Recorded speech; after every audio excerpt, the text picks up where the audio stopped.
करतो.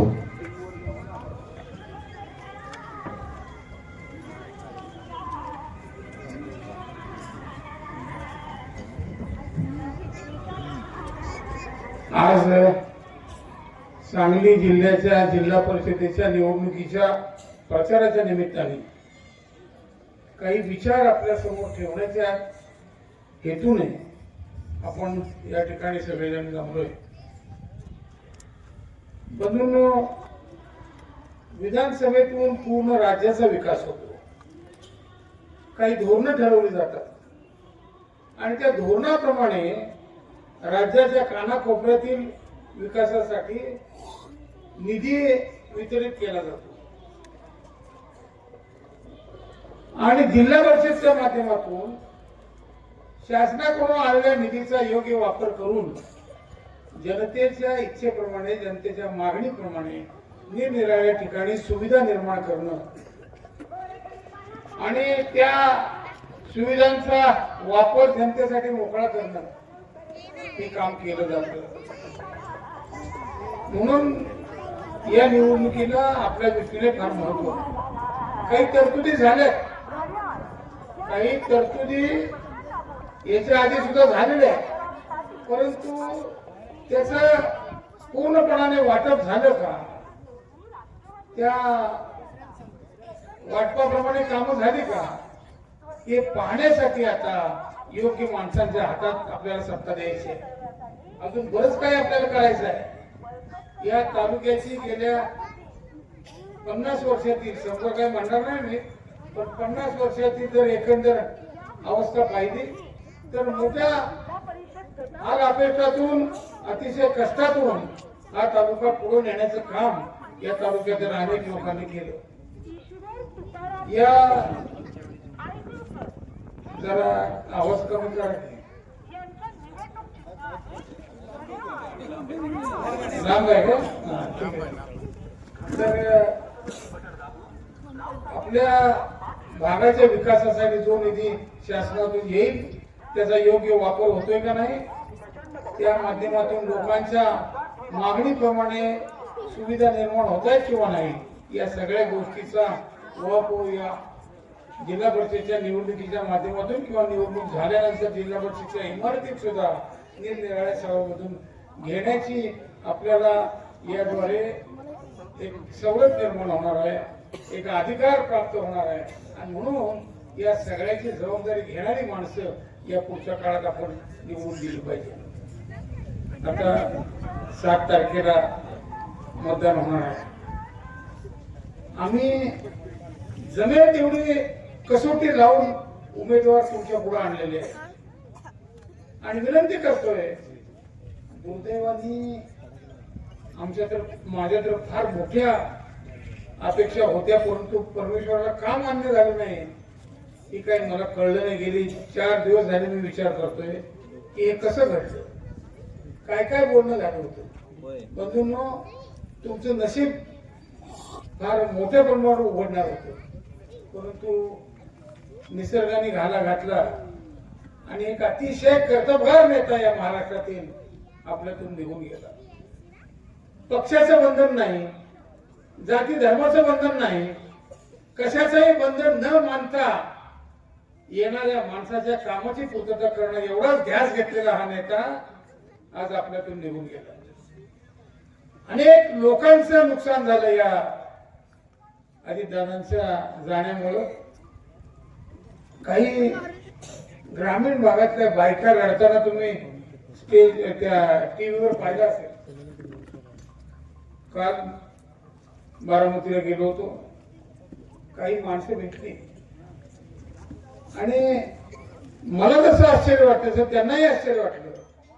गेल्या अलीकडच्या 5-10 वर्षाच्या काळात जरा भेट कमी व्हायची, 2-4 महिन्यातून भेट व्हायची आणि एवढा वावखा या माणसाने जमवला याची कोणालाच कल्पना नव्हती. प्रत्यक्ष जनसमुदाय आलेले लोक कोण कोण आहेत त्या सगळ्यांचं निरीक्षण केल्यानंतर मला तर कळलं की अजितदादाला हे केव्हा वेळ मिळाला एवढं सगळं जमा करायला. ते त्यांनी निर्माण केलेल्या शाळेचं ग्राउंड होतं, पूर्ण ग्राउंड भरलं होतं ओसंडून वाहत होते ते गर्दी. आणि हे सगळं एवढं मोठं जमा केलं होतं, हे एका पिढीतलं काम असू शकत नाही असं मला तरी वाटतं. आणि म्हणून त्यांच्या या जाण्याने फार मोठं आपलं नुकसान झालं. त्यातल्या त्यात आपण तर कमनशिबी आहोत. बोललेले शब्द मला सांगता येत नाहीत, परंतु तुमचं नशीब उघडणार नाही होतं एवढंच मी या ठिकाणी सांगू शकतो. आणि म्हणून आता त्यांना श्रद्धांजली वाहताना केवळ पुष्पांची नाही तर त्याच्याबरोबर मतदानाची सुद्धा श्रद्धांजली व्हावी. आणि त्यांनी निर्माण केलेल्या या राष्ट्रवादी पक्षाच्या संघशक्तीवर विश्वास ठेवून आम्ही तरी प्रयत्न केलाय की त्यांच्या इच्छेप्रमाणे त्यांच्या विचाराप्रमाणेच उमेदवार दिले जावेत.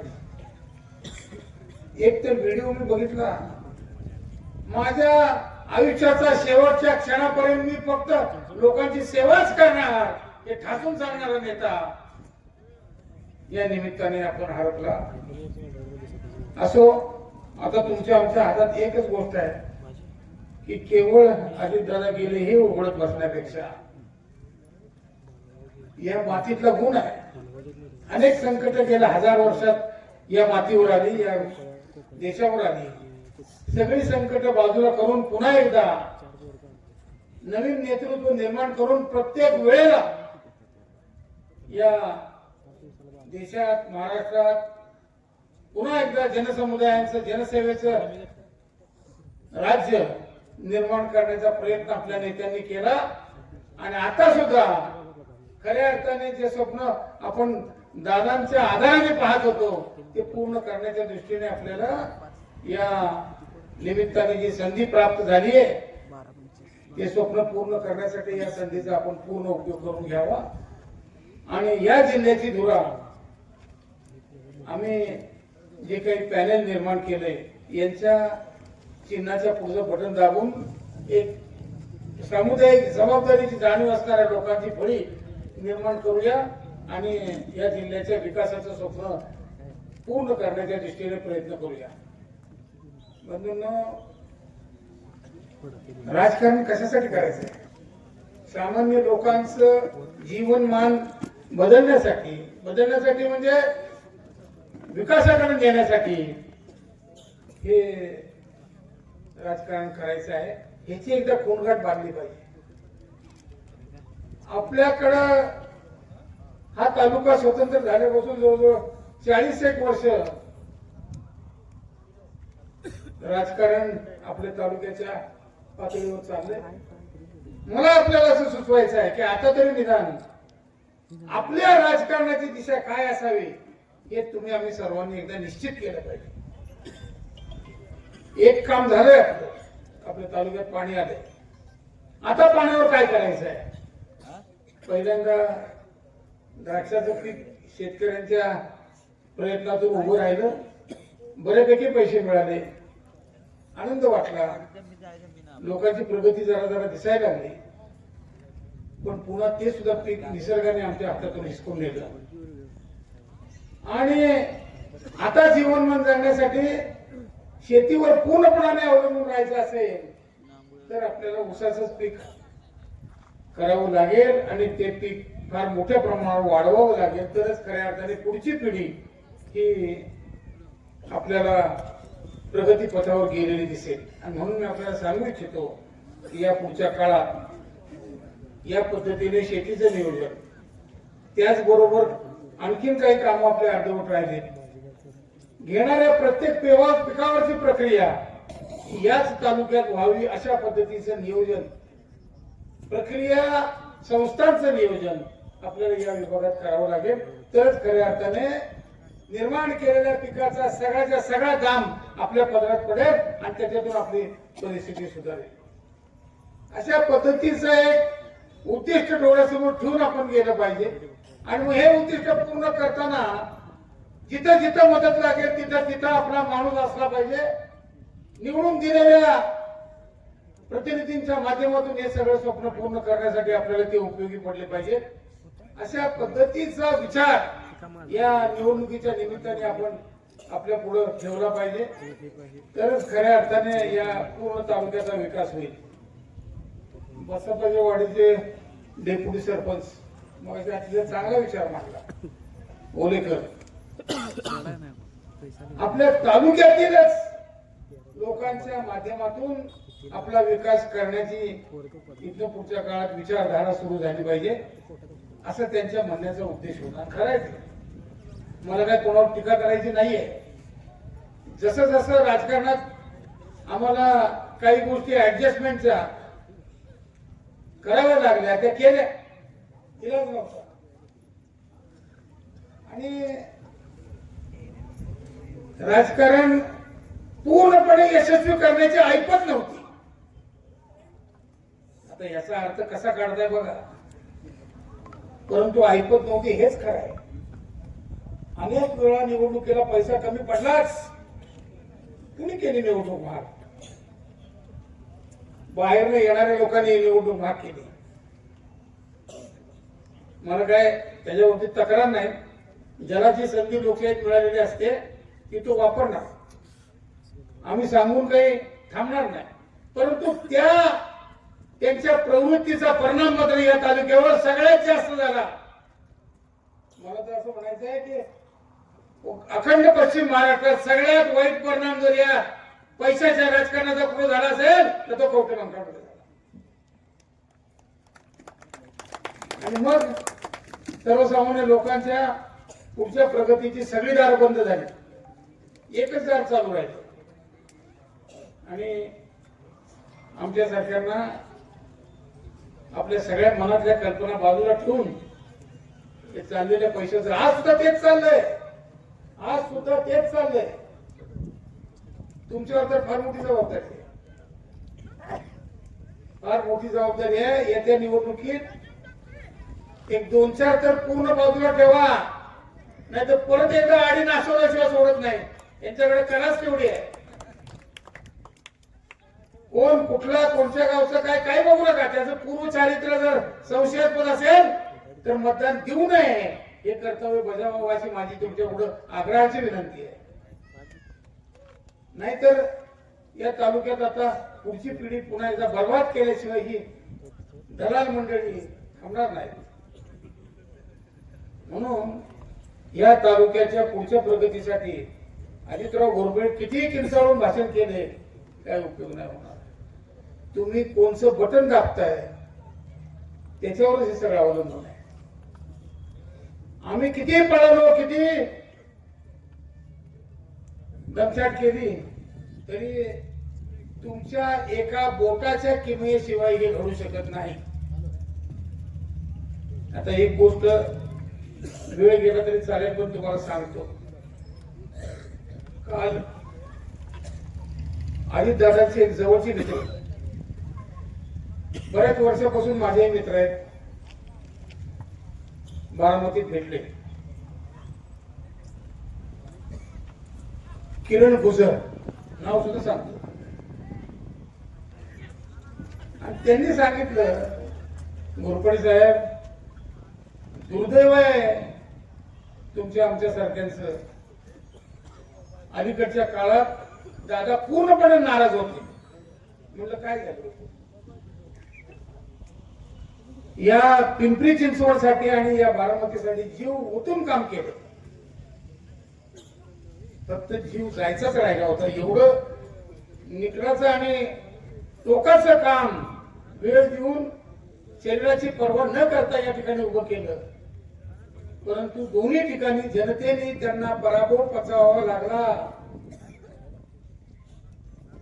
आणि ही जर किमया इथं पुढच्या काळात अतिशय प्रामाणिक राजकारणाच्या पदरात येऊन पडायला लागली तर राजकारणात कुणी शिल्लक राहील का, ही शंका मला यायला. आणि मग दादा त्यांच्याजवळ बोलले. किरण म्हणले, पुढच्या आठवड्यात मी राजकारण सोडून घरात बसण्याचा निर्णय माझ्या मनात घेतलाय. दादा म्हणले, काय बोलायला लागला तुम्ही? अहो, एवढं मोठं क्षेत्र तुम्ही निर्माण केलंय, एवढी मोठी जनसंख्या तुमच्यावर अवलंबून आहे, आणि तुम्ही आता हे बोलायला लागलाय. ही काही मला काही बरोबर वाटत नाही म्हणले. आता मला मतदारांची गद्दारी सहन होत नाही हे बोलले. तीच गद्दारी आता तुम्ही या निवडणुकीत दाखवू नका असं माझं म्हणणं आहे. दुसरं काही कारण नाही. तुमच्या विचाराला तडा देण्याचं काम ही नोट करते. नोट फक्त एवढं जर सांभाळलं तर या तालुक्याच्या विकासाला पुन्हा एकदा गती मिळेल याची खात्री मी तुम्हाला देतो. आणि खऱ्या अर्थाने मिळणाऱ्या संधीचा उपयोग हा केवळ आपल्या सवंगड्यांच्या आपल्या दोस्तांच्या विकासासाठीच करावा असं शपथ प्रत्येक राजकारणी माणसाने घ्यावी. आणि म्हणून मला आपल्याला असं सांगायचं आहे की आता काय 2-4 दिवस राहिले. जमेल तेवढ्या प्रत्येक गावातील घराकडे जावा. हात जोडून विनंती करावं. हे तालुक्याचं अस्तित्व काही ठेवायचं असेल तर मतदान हे योग्य पद्धतीने सच्च्या दिलाने आणि पारदर्शक पद्धतीने द्या. निवडून आल्यानंतर या सगळ्या उमेदवारांच्या हातून चांगलंच काम घडलं पाहिजे याची ग्वाही मी देतो. अजितराव घोरपडे या कुठेही शंका बाळगायचं काही कारण नाही. त्याच्यासाठी वेगळी पद्धत सुरू करू. प्रत्येक सभासदाच्या प्रत्येक निवडून आलेल्या व्यक्तीच्या कामाचं व्हॅल्युएशन करायची पद्धत सुरू करू. शासनाकडून म्हणजे महाराष्ट्र शासनाकडून आलेल्या निधीचा उपयोग हा तुमच्या विकासासाठीच झाला पाहिजे याची निश्चिती करून घेण्याचं काम हे या माध्यमातून जिल्हा परिषदमध्ये सुरू करू. आणि त्याच्यातून अनेक कामं या ठिकाणी उभी राहतील. एखाद्याच्या मनात असलं की खऱ्या अर्थाने जनतेला न्याय देण्याचं काम तो माणूस करतो. तसंच आता या निवडून आलेल्या लोकांच्या बाबतीत पहिल्याच आठवड्यात निवडून निकाल लागल्यानंतर आता तुम्ही मतदान कसं देताय याच्यावर सगळं अवलंबून आहे. परंतु जी काही संधी निर्माण होणार आहे त्या संधीचा योग्य उपयोग करण्यासाठी योग्य मतदान द्यावं अशी माझी आपल्याला विनंती आहे. बंधूंनो, सगळ्यांच्या मनात येत असते की माझं जीवन पुढचं सुखी व्हावं. पण सुखी होण्यासाठी काही नियोजन करावं लागतं. योगायोगाने या विभागात थोडंफार नियोजन पूर्वीचं आहे. पाणी आलंय, शेतीची दिशा पुढची तयार आहे. आता शेतमालावरच्या प्रत्येक मालावर प्रक्रिया करणारी यंत्रणा उभी करण्याचं काम या पुढच्या काळात आपण करूया आणि त्याला जिल्हा परिषदच्या निधीच्या माध्यमातून जोड देण्याचं काम करू. अनेक ठिकाणी मुख्यमंत्री सहाय्य योजना, पंतप्रधान सहाय्य योजना या आहेत. त्याला थोडीशी जोड जिल्हा परिषदच्या निधीतून देऊ आणि निरनिराळ्या संस्था, निरनिराळे प्रकल्प या ठिकाणी उभं करण्याचं काम करूया. त्याला जिल्हा परिषद मध्ये जे अधिकार आपल्याला प्राप्त होणार आहेत किंवा आपल्या जिल्हा परिषद अध्यक्षांना प्राप्त होणार आहे त्या सगळ्या अधिकाराचा उपयोग करून एक संपन्न असा जिल्हा या ठिकाणी उभा करण्याचा आपण निश्चय करू आणि त्या माध्यमातून सर्वसामान्य सर्वच नागरिकांना विशेषतः तरुण पिढीच्या हाताला काम देण्याचं काम या ठिकाणी निश्चितपणाने केलं जाईल याची मी ग्वाही देतो. विरोधकांनी काहीतरी मुद्दा काढला होता मग असे बाबा बोलले वाटतं नाही येत. आता MIDCचं काय झालं कुणाला विचारायला लागलाय? शासनात तुम्ही कोण आहे आमदार? कुठे आहेत आमदार? काय झालं MIDCचं? मीच विचारतो काय झालं MIDCचं? काल एक व्हिडिओ पाहिला. MIDC उभं करणं एका येऱ्या गबाळीचं काम नव्हतं आणि तेच आम्ही म्हणत होतो येऱ्या गबाळ्या नादाला लागू नको, होणार नाही तुझ्या हातून. तुझ्या हातून होणार नाही हे काम तुझं नवं. कशाला हात घालायला लागले? काय झालं? झाली MIDC कशाला जाहीर केलं होतं? किती बाबतीत खोटं बोलणार? मागच्या विधानसभेच्या निवडणुकीत गावोगाव जाऊन सांगितलं MIDC उभं केल्याशिवाय राहत नाही. असं त्यांच्या पूर्वजांनी एकदा सांगितलं होतं. या तासगाव तालुक्याचा कॅलिफोर्निया केल्याशिवाय थांबत नाही. कॅलिफोर्निया राहू दे, ते सहारा वाळवंट व्हायची पाळी. या अशा पद्धतीच्या थापा मारून दिशाभूल करून काही वेळेला आमच्यातली भोळी बाबडी माणसं त्या शब्दांना बळी पडतात. काही वेळा यांच्या मोठेपणापासून मला काहीतरी मिळेल या भ्रामक कल्पनेला बळी पडतात आणि मग मूळ हेतू बाजूला राहतो. दिलेले अधिकार वापरता येत नाही म्हणून मग काहीतरी दुसरंच गळ्यात पडतं की जे नशीब म्हणून स्वीकारलं जातं आणि तिथून तुमचं नुकसान सुरू होतं. असो या पुढच्या काळात हे असं घडू नये. काहीतरी रचनात्मक काम उभं राहिलं पाहिजे. बंधूंनो, मी ज्या वेळेला बोलतोय त्यावेळेला माझं स्वतः व्हॅल्युएशन मी करत असतो. जेवढ्या म्हणून संस्था या तालुक्यात निर्माण केल्या, एकही संस्था बंद नाही, सगळ्याच्या सगळ्या चालू आहेत. आज जे वर्गना करतायत एमआयडीसी सगळ्या, एक पानपट्टी उभी केली नाही का एक पेटाची चक्की उभी केली नाही, तर बोलायला मात्र ताट. त्या कलेक्टर ऑफिस मध्ये जायचं, मंजुरीचं पत्र घ्यायचं, कोणची कामं मंजूर झाली आहेत त्याची पत्रकं छापायची आणि गावात चिटकवायची. माझ्या प्रयत्नातून कोण बघायला जाते, कोण विचारायला जातो, हाय कुणाला वेळ एवढा तुझ्या मागे लागायला. तर हे धंदे आता जर बंद करायचे असतील तर कोणतीही पार्टी आपल्या मनाने बंद करणार नाही. तुम्ही ते बटन दाबूनच बंद करावं लागेल. म्हणून या निवडणुकीत आता मतदानाचा दिवस जवळ यायला लागलाय. बंधूंनो, अतिशय कळकळीची विनंती तुम्हाला करतोय, एकही मतदानाची संधी चुकीची घालवू नका. हे तुम्हाला दिलेलं पवित्र अधिकार आहे. त्या अधिकारातून एक चांगल्या पद्धतीची संघटना, चांगल्या पद्धतीचा पुढचा कार्यक्रम निवडून देण्यासाठी मदत करा. तुम्हाला याची फळं नक्की चांगली मिळतील. हा देश फार संपन्न आहे. हा देश गरीब नाहीये, फार संपन्न देश आहे. पण त्या देशाला वळण लावण्याचं काम चुकीच्या लोकांच्या हातात गेल्यामुळं हे सगळं आपल्याला बिघडलेलं दिसायला लागले. पण ते बिघडलेलं दुरुस्त होईल, तुमच्या मदतीने दुरुस्त होईल. फक्त एवढंच करा आणि योग्य पद्धतीने मतदान करा. कशावर तरी अवलंबून मतदान करू नका. मतदानाच्या आधी काही अपेक्षा करू नका, मतदानाच्या नंतरची अपेक्षा करा.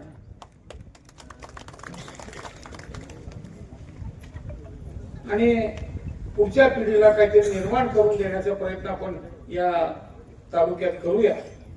फार अवघड नाहीये बंधू, मी काय अवघड शब्दही वापरले नाही आणि कामही अवघड नाही. पण तुमची साथ महत्वाची आहे. तुमच्या मतदानातून काही लोकांच्या हातात जर लोकशाहीचे अधिकार आले तर निश्चित हे काम अतिशय चांगल्या पद्धतीने होईल, याची मी तुम्हाला ग्वाही देतो.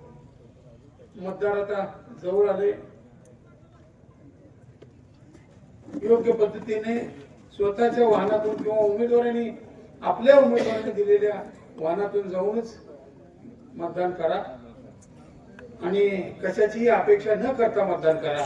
ही वारंवार मला तुम्हाला सूचना द्यावीशी वाटते. आज चांगल्या संख्येने या ठिकाणी उपस्थित राहिला. मी असं समजतो की माझ्या समोर बसलेले सगळे विचारवंत निरनिराळ्या गावातली नाही. आता जे बोललो त्यातले काही ठराविक मुद्दे तरी निदान गावापर्यंत पोहोचतील आणि त्या माध्यमातून एक विचारधारा मतदानाच्या दृष्टीने या ठिकाणी निर्माण होईल आणि निश्चितपणाने या तालुक्याच्या राजकीय वातावरणात फरक पडेल, बदल होईल अशी अपेक्षा व्यक्त करून आपल्या सगळ्यांना या ठिकाणी आपण उपस्थित राहिला त्याबद्दल धन्यवाद देतो आणि या ठिकाणी थांबतो. जय हिंद, जय महाराष्ट्र.